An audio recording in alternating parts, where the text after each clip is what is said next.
Alright guys, my name is Forrest Munden. I'm going to be teaching you about adverse yaw and how to counter it. And I am 7 days away from CFI checkride, and I'm talking quietly because my toddler is sleeping. Okay, by the way, if any of you guys have kids while in flight school, bless your heart because this shit is so much more difficult with a kid.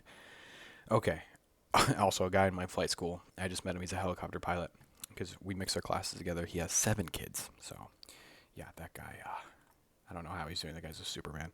All right, so adverse yaw. This is one of those things that I don't know if it's just over-explained or overcomplicated, or I just overthink it. But I remember I was on a state check. My CFI asked me, "What is adverse yaw and how do we counter it?" And I just did not know. This is like PPL, right? So first of all, what is adverse yaw? We're going to be talking about that today. Adverse yaw is. I'm going to read you the definition first. Adverse yaw is when an airplane's nose yaws, right? So when the nose goes from left to right in the opposite direction of a turn, meaning that turn that was desired, when the wings are banked. Okay, so that means as we go into a left turn, right? As we bank to the left, our nose wants to go to the right. Okay, let's go ahead and draw our little handy dandy aircraft here. And we are currently, this looks like it's pretty steep, so let's just say a 45-degree bank angle. All right, when you are in a bank, okay, I want you to, if you can't understand which aileron's up, which aileron's down, I want you to put your hands together like this. I'm kind of like holding my mic to my mouth so you guys can actually hear me. I want you to put your hands together like this, or it doesn't matter how you do it, and bank to the left, okay?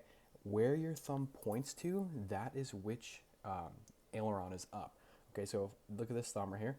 It's pointing, it's telling me that my left aileron is pointing my left half. My left aileron is up. If I bank to the right, my right aileron is up. And we'll use this as an example here, okay? So look at this. Let's use my thumbs, right? I am telling myself that, oh, my left aileron is up, okay, and my right aileron is down.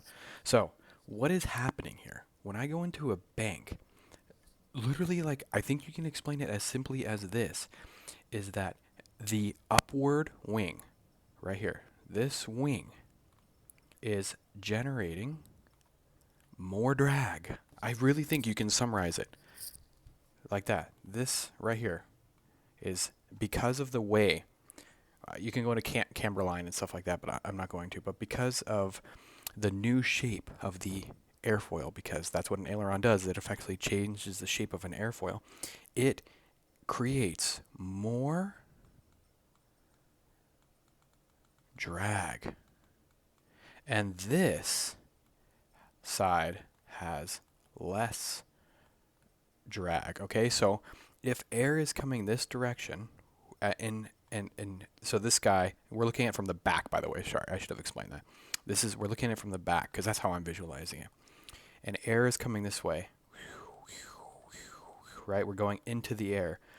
You are getting effectively more drag on this part of the aileron, okay? Because of now it's like down, right? It's almost like catching more air. And because we're getting more drag on that side, it wants to pull our nose to the right. So we are currently banked 45 degrees to the left, right? This aileron is, this looks kind of funny, but this aileron is up, this one's down, and look, this is catching more air, so it's gonna want to pull us to the right. So that's gonna happen, right? That is gonna happen, but how do we counter that? So when somebody asks you, what is adverse yaw? It is when the upward wing in a turn creates more drag and it pulls the nose in the undesired direction, the opposite direction of the turn. So we counter adverse yaw by staying coordinated with our rudder. All right, so we'll just play this out. 45-degree banking to the left. Your left aileron is up. Your right aileron is down. You're creating more drag on that right aileron. Your nose, because you're not coordinated yet in this scenario, your nose is wanting to go to the right, right? Because that aileron is wanting to pull to the right. You have more drag. So you add left rudder and you're coordinated in the turn. Cool? Make sense?